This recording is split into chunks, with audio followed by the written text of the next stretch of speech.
Hi students, welcome to 12th physics class. Students, how are you? I hope all are you very well. Okay, as per 11th, 12th also 2 volumes, volume 1 5 lessons and volume 2 6 lessons. In first volume, the first lesson is electrostatics. Here, electro means charges and statics means at rest. And Tamil medium student, electrostatic means நிலை மின்னியல். அதாவது ஓய்வு நிலையில் உள்ள மின்னூட்டங்களை பற்றிய படிக்கும் இயற்பியலின் ஒரு பிரிவு. Students in 11th standard, you all read the gravitational force, tension, friction, normal force. So basically, these forces are independent from each other according to Newton. So, what is the origin of these forces? It's nothing but electromagnetic force. And Tamil medium student, electromagnetic force அப்படின்றது மின்காந்த விசை. So here, electromagnetic force arises due to electromagnetic interaction of atoms on the surfaces of two different objects during in contact. அதாவது இரண்டு பொருட்கள் ஒன்றோடு ஒன்று காண்டாக்டுக்கு வரும்போது இந்த மின்காந்த விசை வந்து உருவாகுது அப்படின்னு சொல்கிறோம். For example, when we push an object from one place to another place, when we walk on the earth's surface, the atoms between the two objects during in contact, this electromagnetic force will arise. So here, electromagnetic force, it is a combination of electric and magnetic forces. So we have to study the detail of electromagnetic force in 4th lesson. Here we learn the electromagnetic force. இதனோட காம்பினேஷனில் இருக்கிற ஒரு part electric plus magnetic. அந்த electric force அப்படின்றது பேசிக்காக எது மூலமாக நமக்கு ப்ரொடியூஸ் ஆகுது அப்படின்னா எலக்ட்ரிக் சார்ஜஸ். ஸோ அந்த எலக்ட்ரிக் சார்ஜஸ்னால தான் நமக்கு வந்து எலக்ட்ரோமேக்னெட்டிக் அப்படிங்கிற காம்பினேஷன் ஃபோர்ஸு ப்ரொடியூஸ் ஆகுது. ஸோ ஹியர் எலக்ட்ரிக் சார்ஜஸ் அப்படின்னு பார்க்கும்போது historical background of electric charges அது வந்து ஃபஸ்ட்டு நாம் எப்படின்னு பார்க்கலாம். In 600 BC, Thales of Miletus அவர் தான் நமக்கு என்ன பண்ணுறாரு, he is a founder of Greek science. Notice that Amber is nothing but a solid translucent material from the resin of fossilized tree. அதாவது ஒரு வகையான மர பிசின் அப்படிங்கிறது தான் இந்த ஆம்பர் அப்படின்னு சொல்கிறோம். அது என்ன பண்ணுறாங்க, after rubbing with animal fur or woollen cloth, அந்த அனிமல் ஃபர் ஆர் உல்லன் கிளாத்தில் வந்து ரப் பண்ண பிறகு அந்த ஆம்பருக்கு என்ன ஒரு ப்ராப்பர்ட்டி இருக்குது அப்படின்னா, it will have attracted the small pieces of papers, dust or leaves. அந்த மாதிரி ஒரு சின்ன சின்ன பொருளை வந்து அட்ராக்ட் பண்ணுற ப்ராப்பர்ட்டி இருக்குது அப்படிங்கிறத ஃபஸ்ட்டு நோட்டீஸ் பண்ணவர் தேல்ஸ் அப்படிங்கிற கிரீக் சயின்டிஸ்ட் தான். ஆனால் பீப்புள் என்ன திங்க் பண்ணாங்க அப்படின்னா, initially amber only had the special property, இதுக்கு மட்டும்தான் இந்த மாதிரி ஒரு ப்ராப்பர்ட்டி இருக்கும் அப்படின்னு திங்க் பண்ணாங்க. ஆனால் லேட்டராக தான் என்ன ஃபவுண்ட் பண்ணுறாங்க அப்படின்னா, not only for amber, even a glass rod or rubber rod இதெல்லாம் கூட rubbed with a suitable material also having the same property அப்படிங்கிறத வந்து அனலைஸ் பண்ணுறாங்க. இதுலேருந்து என்ன சொல்கிறோம், any objects possessing this property of attracting a small bits of paper or dust or leaves is called charged. அதாவது எந்த ஒரு பொருளும் மற்ற பொருட்களை வந்து அந்த கவரும் தன்மை இருக்குது அப்படின்னா அதுக்கு மின்னேற்றப்பட்ட பொருள் அப்படின்னு நம்ம சொல்கிறோம். For example, glass rod scrubbed with silk cloth.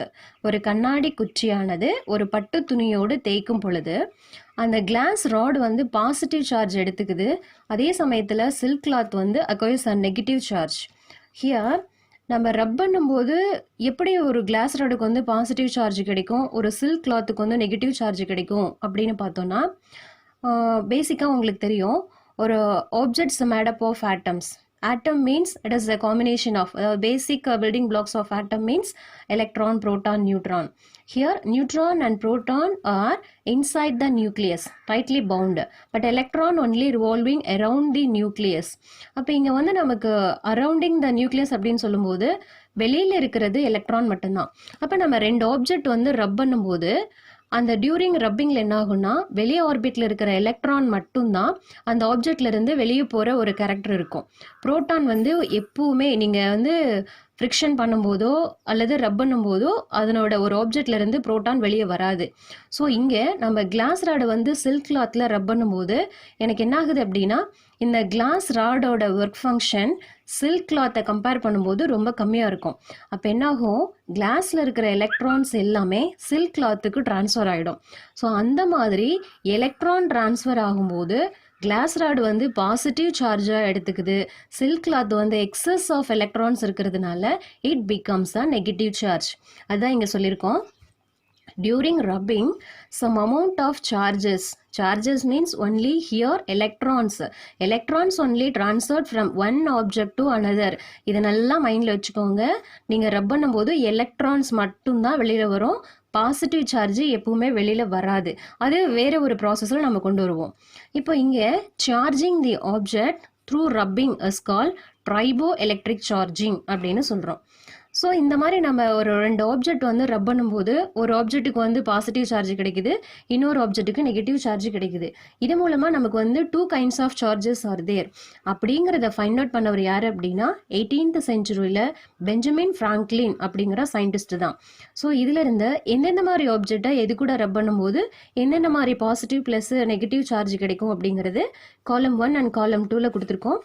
காலம் 1 அப்படிங்கிறது பாசிட்டிவ் சார்ஜ் எடுத்துக்கிற ஆப்ஜெக்ட்ஸ் அண்ட் காலம் 2 அப்படிங்கிறது நெகட்டிவ் சார்ஜ் இருக்கிற objects. For glass rod is rubbing with the silk means glass positive, silk negative, and cat skin is rubbed with ebonite rod means cat skin positive, ebonite negative. In the same manner, all these objects acquire like these charges. Next,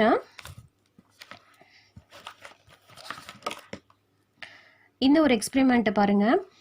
suppose ஒரு class rod வந்து நம்ம ஒரு silk கிளாத்தில் hang பண்ணிவிட்டு அதுக்கு பக்கத்தில் இன்னொரு positive சார்ஜாக இருக்கிற ஆஃப்டர் ரப்பிங்கில் இந்த மாதிரி நம்ம சார்ஜ் ப்ரொடியூஸ் பண்ணி ஒரு பாசிட்டிவ்க்கு பக்கத்தில் இன்னொரு பாசிட்டிவ் ராடை கொண்டு வரும்போது இது ரெண்டுக்கு இடையில் ஒரு ரிப்பல்சிவ் ப்ராப்பர்ட்டி கிடைக்கும். At the same time if you bring a rubber rod near to the positive glass rod means these 2 rods acquires an attractive force. So from this எப்படி நம்ம மேக்னெட்டுக்கு பார்க்குறோமோ அதே மாதிரி தான். Like charges are repel each other, unlike charges attract each other, according to Benjamin Franklin concept. So from this, these are all basic concept of electric charges. Next, basic properties of electric charge. இது ஒரு இன்ட்ரோவில் நம்ம சொல்லியிருக்கோம். இதுக்கப்புறம் basic properties என்னன்னு பார்க்க போகிறோம். So உங்களுக்கு இதிலிருந்து எக்ஸாம்ஸில் வந்து கொஸ்டின்ஸ் கேட்கலாம். ஜஸ்ட் இது பேசிக். இந்த basic properties of electric charge அப்படிங்கிறது ஈவன் 3 mark கொஸ்டின்ஸில் கூட கேட்கறதுக்கு வாய்ப்பு இருக்குது. இப்போ என்னென்ன பேசிக் ப்ராப்பர்ட்டிஸ் ஆஃப் சார்ஜஸ் அப்படின்னு பார்க்கும்போது, அதாவது மின்னூட்டங்களின் பண்புகள், அடிப்படை பண்புகள். First electric charge, second conservation, third quantisation. Electric charge மின்னூட்டங்கள், கன்சர்வேஷன் அழிவின்மை, குவான்டிசேஷன் முழுமையாக்கல். ஃபர்ஸ்ட் இங்கே என்ன கொடுத்துருக்காங்க, எலக்ட்ரிக் சார்ஜ். இப்போ electric charges is nothing but இப்போ யூனிவர்ஸில் இருக்கிற all the object are made up of particle. Particle means we are very well known proton, electron, neutron. So அந்த proton, electron, நியூட்ரான்ஸ்க்கு எல்லாமே mass அப்படிங்கிற ஒரு இன்ஹெரண்ட் ப்ராப்பர்ட்டி இருக்கும். ஒரு பார்ட்டிக்கல் அப்படின்னாவே மாஸ் அப்படிங்கிறது அதோட ஒரு ப்ராப்பர்ட்டி.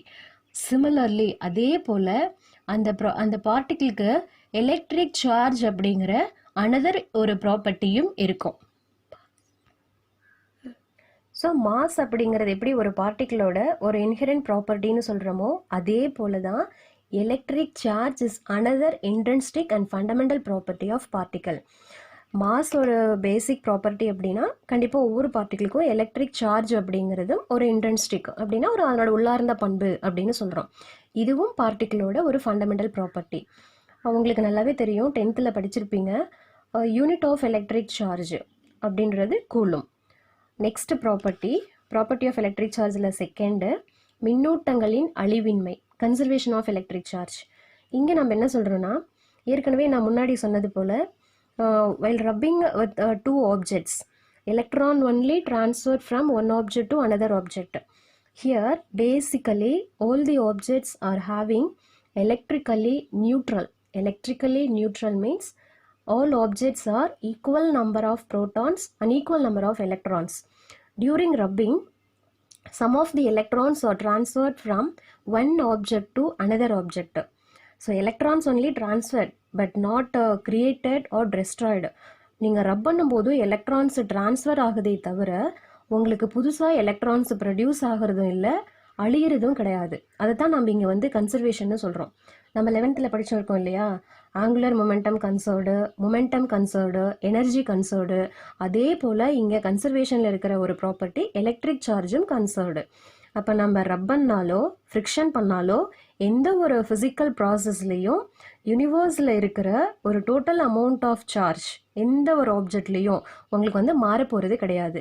அதுதான் இங்கே நம்ம என்ன சொல்கிறோன்னா, the total charges in the universe is constant and charge can neither be created nor be destroyed in any physical process. In any physical process means just friction, conduction, induction. We will later this.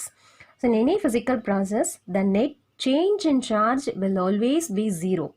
ஒரு ஆப்ஜெக்ட்ல இருந்து இவ்வளோ electrons அங்கே போயிருக்குன்னா அப்போ நீங்கள் algebraic sum of the charges பார்க்கும்போது உங்களுக்கு net amount of charges will always be equal to zero. இதுதான் நம்ம கன்சர்வேஷன் அப்படிங்கிறதுல படிக்க போகிறோம். ஸோ தமிழ் மீடியம் ஸ்டூடெண்ட்ஸுக்கு உங்களுக்கு மின்னூட்டங்களை ஆக்கவோ அழிக்கவோ முடியாது. அதாவது உராய்வின் போது அல்லது பொருட்களை வந்து தேய்க்கும் பொழுது ஒரு பொருளில் இருக்கிற மின்னூட்டங்கள் மற்றொரு பொருளுக்கு மாற்றப்படுமே தவிர மின்னூட்டங்கள் புதிதாக உருவாக்கப்படுவது இல்லை. இதை நீங்கள் ரொம்ப நல்லா மைண்டில் வச்சுக்கணும். இப்போ 2 ப்ராப்பர்ட்டி சொல்லியிருக்கோம். Electric charge it is as like mass, charge is also the basic property and conservation of charge. And third one, quantization of electric charge. This is the so important property. Quantization means முழுமையாக்கல். அதாவது எந்த ஒரு ஆப்ஜெக்ட்லையுமே quantisation of charge அப்படின்னு பார்க்கும்போது charge வந்து முழுசாக தான் நம்ம எடுத்துக்கணும். இப்போ நார்மலாக நம்ம எப்படி இந்த குழந்தைங்களுக்குலாம் ஒரு ஸ்நாக்ஸ் கொடுக்கும்போது 2 பேர் இருக்கும்போது டிவைட் பண்ணி கொடுக்குறோம் இல்லைங்களா, ஒரே ஒரு சாக்லேட் இருக்குன்னா உடச்சி கொடுக்குறோம், இந்த உனக்கு பாதி உனக்கு பாதின்னு. அந்த மாதிரி ஒரு ஆப்ஜெக்டில் இருக்கிற சார்ஜ் வந்து நாம் வந்து உடைக்க முடியாது. எப்பவுமே அது வந்து கண்டினியூஸாக தான் இருக்கும். டிஸ்கிரேட் வேல்யூ அப்படிங்கிறது எடுக்கவே எடுக்காது. இப்போ இங்கே நம்ம பார்ட்டிக்கிள் அப்படின்னு சொல்லும்போது பில்டிங் பிளாக்ஸ் ஆஃப் ஆட்டம்ஸ்னா எலக்ட்ரான், புரோட்டான், நியூட்ரான் சொல்லியிருக்கோம். இங்கே சார்ஜுன்னு வரும்போது உங்களுக்கு ஏற்கனவே தெரியும், எலக்ட்ரான் நெகட்டிவ் சார்ஜ் இருக்கும், புரோட்டானுக்கு பாசிட்டிவ் சார்ஜ், நியூட்ரான்ங்கிறது நியூட்ரல், அதுக்கு சார்ஜ் கிடையாது. அப்போ எலக்ட்ரானுக்கு வந்து நெகட்டிவ் சார்ஜ்னா அந்த சார்ஜ் அப்படிங்கிறத நம்ம இங்கே மென்ஷன் பண்ணுற லெட்டர் ஜஸ்ட் ஈங்கிற லெட்டர் ஸ்மால் இ. அப்போ எலக்ட்ரானோட சார்ஜ் என்ன இருக்குன்னா மைனஸ் ஈன்னு இருக்கும், negative charge. Proton charge plus E. So இந்த மாதிரி நம்ம ஒரு சார்ஜுக்கு லெட்டர் கொடுக்குறோம். அந்த சார்ஜோட வேல்யூ என்னவா இருக்கும் அப்படின்னு பார்த்தா, மில்லிகன் அப்படிங்கிற ஒரு சயின்டிஸ்ட்டு ஒரு 5 or 6 இயர்ஸ் மூலமாக அவரோட ஆயில் ட்ராப் எக்ஸ்பெரிமெண்ட்லேருந்து நம்ம கொடுத்துருக்கிற வேல்யூ எவ்வளோன்னா 1.6 × 10⁻⁻19 கூலும். இங்கே நான் கேபிட்டல் சி அப்படின்னு போட்டிருக்கிறது யூனிட் ஆஃப் சார்ஜ். இப்போ சார்ஜ் ஆஃப் எலக்ட்ரான் சொல்லும்போது நான் இப்போ என்ன சொல்லணும், -1.6 × 10⁻⁻19 coulomb. And charge of proton +1.6 × 10⁻⁻19 coulomb. இங்கே தான் நான் சொல்லியிருக்கேன், charges are treated to be continuous not discrete. மின்னூட்டங்களை வந்து முழுமையாகத்தான் சொல்லணும். அதனோட தனித்தனி மதிப்புக்கெலாம் நம்ம பிரித்து பாதியாக சொல்லக்கூடாது. பாதி அப்படின்னா இப்போது +1/2e, +3/2e, -3/2e அந்த மாதிரிலாம் நம்ம டிவைட் பண்ணக்கூடாது. ஃப்ராக்ஷன் வேல்யூக்கு கொண்டு போகவே கூடாது. எப்பவுமே வந்து அது கம்ப்ளீட் இன்டெக்ரல் வேல்யூவாக தான் இருக்கும். அடுத்து சார்ஜ் ஆஃப் எனி ஆப்ஜெக்ட்ஸ். இப்போ நான் இது வரைக்கும் சொன்னது புரோட்டானோட சார்ஜ், எலக்ட்ரானோட சார்ஜ் வேல்யூ என்ன அப்படிங்கிறது. இப்போ எந்த ஒரு ஆப்ஜெக்ட் எடுத்தாலும் அதில் எவ்வளோ அமௌண்ட் ஆஃப் சார்ஜஸ் இருக்கும் அப்படின்னு பார்க்கும்போது Q = NE. இது வந்து சார்ஜ் ஆஃப் அன் ஆப்ஜெக்ட், ஒரு பொருளில் இருக்கிற மின்னூட்டங்கள். இதில் n அப்படிங்கிறது integer. It may be taken the value from 0 to any integral multiple of 1, 2, 3 etcetera. இப்போ இந்த இடத்த பாருங்கள், என்னோட value 0, +or-1 or +or-2. Here Q = 0 means there is no charge. இப்போ Q = +1e அதில் பாசிட்டிவ் புரோட்டான் இருக்குது. Q = -e எலக்ட்ரான்ஸ் இண்டிகேட் பண்ணோம். அதே போல் தான் இப்போ இந்த இடத்துல என்ன சொன்னேன்னா 0.5, 1/2, 3/2 இந்த மாதிரி ஃப்ராக்ஷனில் கண்டிப்பாக வேல்யூ வராது. ஏன்னா சார்ஜ் வந்து எப்பவுமே குவான்டிசேஷனை ஃபாலோ பண்ணுது. இது வந்து ஒரு ஆப்ஜெக்டில் இருக்கிற சார்ஜஸ் நம்ம சொல்கிற ஃபார்முலா. இதுலேயே அதே ஆப்ஜெக்ட்ஸில் நம்பர் ஆஃப் சார்ஜஸ் எவ்வளோ இருக்கும் அப்படின்னா இந்த ஃபார்முலாவிலேருந்து n = Q/Eன்னு எடுத்துக்கணும். இது தெளிவாக புரியுறதுக்கு பாருங்கள், இந்த ஒரு சம்மு மூலமாக ஈஸியாக தெரிஞ்சுக்கலாம். இதில் என்ன பண்ண சொல்லியிருக்காங்கன்னா, calculate the electrons in 1 coulomb of negative charge. இப்போ 1 coulomb இங்கே என்ன சொல்லியிருக்கோம், நெகட்டிவ் சார்ஜ்னு கேட்டிருக்கோம். 1 கூலுமில் எவ்வளோ எலக்ட்ரான்ஸ் இருக்குன்னு கேல்குலேட் பண்ண சொல்லியிருக்கோம். இதுக்கு நம்ம பேசிக்காக எடுத்துக்கிற formula Q is equal to NE. Qங்கிறது சார்ஜ்னால் இங்கே என்ன கொடுத்துருக்கான், 1 கூலும் ஆஃப் நெகட்டிவ் சார்ஜ் கொடுத்துருக்கிற சம்மில் நம்ம எடுத்துக்கிற data Q. So Q is equal to 1 coulomb. இப்போ நம்பர் ஆஃப் சார்ஜஸ் கேட்கும்போது ஃபார்முலா எப்படி மாற்றிக்கிறோம், N is equal to Q by E. Here Q 1 coulomb, E means charge of electron minus 1.6 10 power minus 19.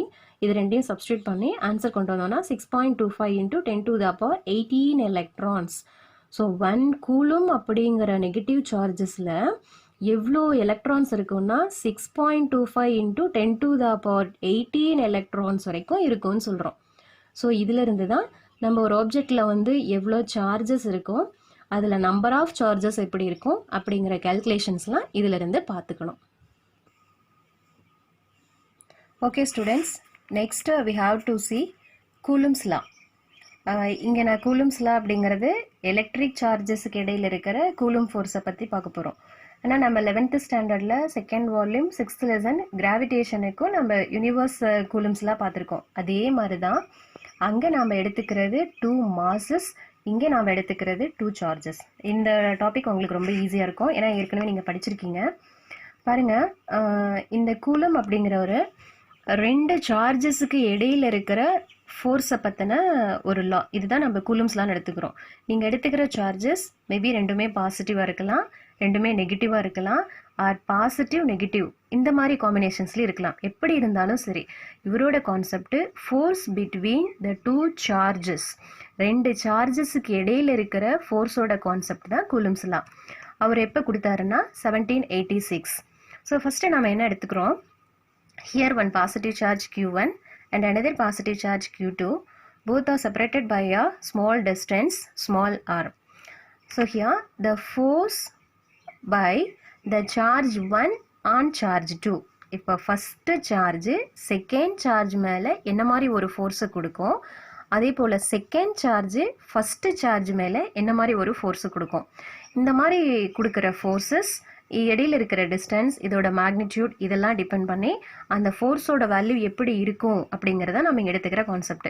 இங்கே நான் first என்ன கொடுத்துருக்கேன்னா F21 அப்படின்னு சொல்லியிருக்கோம். இப்போ இங்கே 21 அப்படிங்கிறது force on the charge 2 exerted by the charge 1. நான் ஃபஸ்ட்டு போடுற இந்த 2 அப்படிங்கிறது செகண்ட் சார்ஜ் மேலே, அடுத்து இருக்கிற லெட்டர் அப்படிங்கிறது by 1.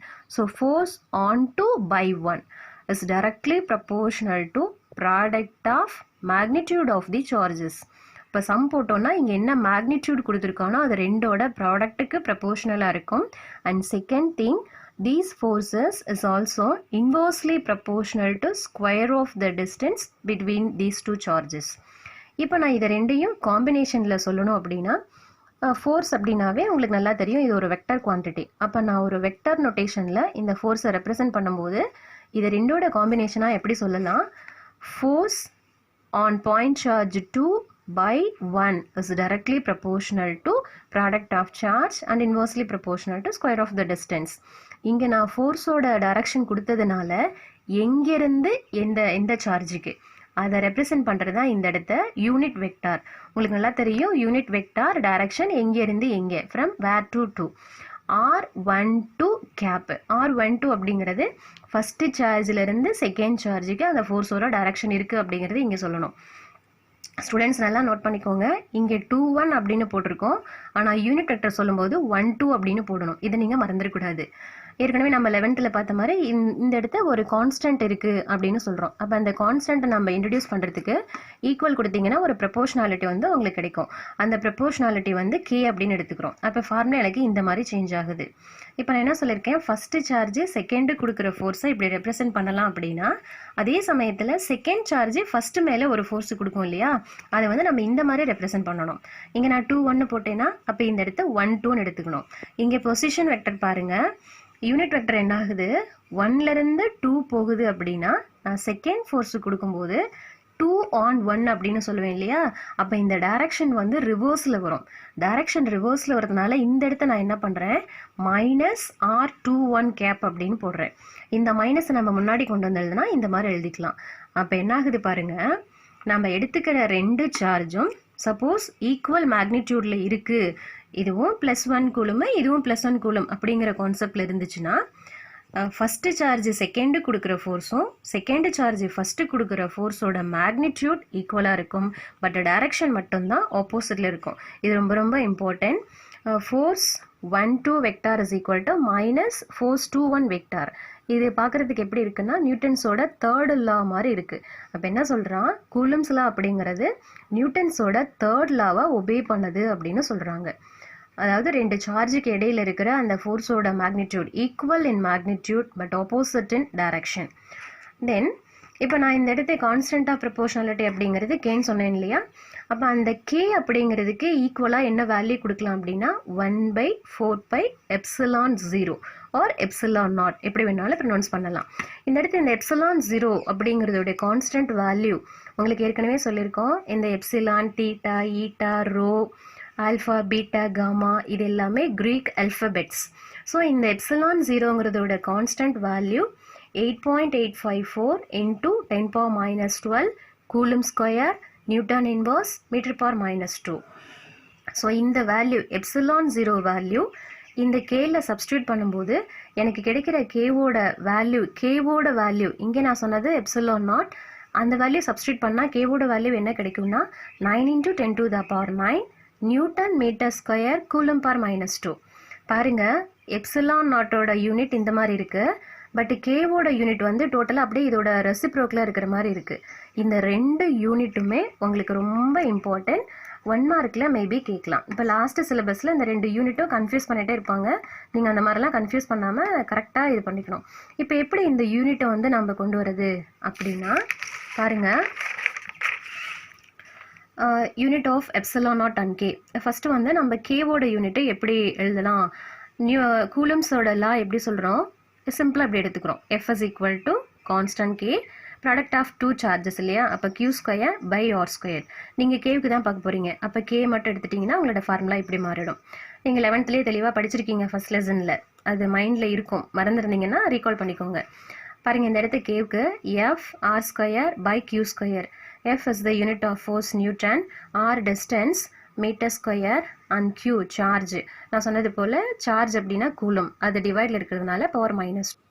Students, unit of K newton metre square coulomb. அடுத்தது பாருங்கள் ε0க்கு இந்த இடத்த நான் கே சொன்னேன் இல்லையா. இப்போ அதனோட வேல்யூக்கு 1/4πε0ன்னு சொன்னேன். இதை மென்ஷன் பண்ணிவிட்டு இதில் ε0 மட்டும் எடுத்துக்கோங்க. ε0 எடுத்திங்கன்னா எஃப் வந்து உங்களுக்கு டிவைடில் வரும். நம்ம யூனிட் தானே பார்க்க போகிறோம். 4π வந்து ஜஸ்ட்டு நியூமரிக்கல் வேல்யூ. இதை விட்டுட்டு Q²/F × R². இதுக்கு யூனிட் பாருங்கள், Q சார்ஜ் கூலும் ஸ்கொயர், ரெண்டும் டிவைடில் இருக்கிற term. F means newton inverse, R distance metre. So இந்த மாதிரி தான் நம்ம கேவுக்கும் ε0க்கும் வேல்யூ வந்து ஃபைண்ட் அவுட் பண்ணணும். ஸ்டூடெண்ட்ஸ், இப்போ நான் சொன்ன வரைக்கும் புக்கில் எப்படி இருக்குது அப்படிங்கிறத நான் உங்களுக்கு ஒரு வியூ கொடுத்துட்றேன். நீங்கள் வந்து கிளாஸ் எப்போல்லாம் நீங்கள் வீடியோ பார்க்குறீங்களோ அப்போல்லாம் எஸ்விபி ஸ்டூடெண்ட்ஸ் செப்ரேட்டாக ஃபிசிக்ஸ்க்கு நோட்டு போடணும். இன்ட்ரோ அப்படிங்கிற பேசிக்கெல்லாம் விட்டுட்டு எங்கெல்லாம் நம்ம இம்பார்ட்டன்ட் பாயிண்ட்ஸ் சொன்னமோ அதெல்லாம் செப்பரேட்டாக நோட்டு போட்டு கண்டிப்பாக நீங்கள் எழுதிட்டு வாங்க. ஸ்கூலுக்கு வரும்போது நான் நோட்டை பார்ப்பேன். நீங்கள் நோட்டு வந்து எங்ககிட்ட வியூ காமிக்கணும். சும்மா ஏதோ வீடியோ போட்டோம் பார்த்தோம் அப்படின்ட்டு இல்லாமல் புக்கு உங்களுக்கு வந்து புக்ஸு நாங்கள் போன வருஷத்து புக்கு கூட அனுப்புகிறோம். நீங்கள் அதை வந்து வாட்ஸ்அப்பில் ஓப்பன் பண்ணி பார்த்து இதுலேயும் ரிவைஸ் பண்ணுங்கள். இதில் இருக்கிற இம்பார்ட்டன்ட் பாயிண்ட்ஸ் எடுங்க. நடத்தின டாபிக் வரைக்கும் தெளிவாக ஒன்ஸு ரிவைஸ் பண்ணிட்டு வரணும், சரியா? ஏன்னா உங்களுக்காக தான் நாங்கள் ரிஸ்க் எடுத்து இந்த வேலையை செஞ்சிட்ருக்கோம். நீங்கள் வந்து சும்மா வீடியோ போட்டு பார்த்துட்டு சரி பார்த்துக்கலாம் அப்படின்லாம் விடக்கூடாது. லீவில் உங்களுக்காக நாங்கள் ஒர்க் பண்ணுறோம். ஸோ கண்டிப்பாக நீங்களும் இதுக்கு கோஆப்ரேட் பண்ணணும். பாருங்கள் புக்கில் எப்படி கொடுத்துருக்கான். ஃபஸ்ட்டு எலக்ட்ரோஸ்டாட்டிக்ஸ், அதனோட லேர்னிங் ஆப்ஜெக்டிவ்ஸ் என்ன அப்படிங்கிறது ஒரு டாபிக் கொடுத்துட்டு இன்ட்ரோலாம் நம்ம சொன்னது தான். அடுத்து செகண்ட் பேஜஸ்லேயும் நம்ம சொன்ன அந்த கான்செப்ட் தான் இன்ட்ரோவில் கொடுத்துருக்காங்க. ஹிஸ்டாரிக்கல் பேக்ரவுண்டு அது இந்த மாதிரி டேர்மில் கொடுத்துருக்கான். அண்ட் தென் அந்த charges, like charges repel, unlike charges attract, அதோட டயக்ராம் கொடுத்துட்டு basic properties of charges, electric charge, conservation of charge, அதனோட கான்செப்ட் இங்கே பாருங்கள் டாட் பண்ணி கொடுத்துருக்கான். நெக்ஸ்ட்டு குவான்டிசேஷன் ஆஃப் சார்ஜ், அதுக்கடுத்து கொடுத்துருக்குற example, first examples. Then Coulomb's law important topic, அதோட diagram, important aspects of Coulomb's law. இப்போ நான் உங்களுக்கு இந்த பாயிண்ட்ஸ் வரைக்கும் சொல்லியிருக்கேன். ஓகே, ஸோ ரிமைனிங் இருக்கிறது நம்ம அடுத்த கிளாஸில் பார்க்கலாம். இப்போ நீங்கள் இது வரைக்கும் தெளிவாக என்ன சொல்லியிருக்கோம், இதிலலாம் பெருசாக ஒன்றும் இருக்காது, இது உங்களுக்கு ஈஸியாக தான் இருக்கும். ஸோ இது என்னன்னு பாருங்கள். நெக்ஸ்ட்டு நம்ம நெக்ஸ்ட் கிளாஸில் பார்த்துக்கலாம். Okay students, so take care, be at home. Okay, bye.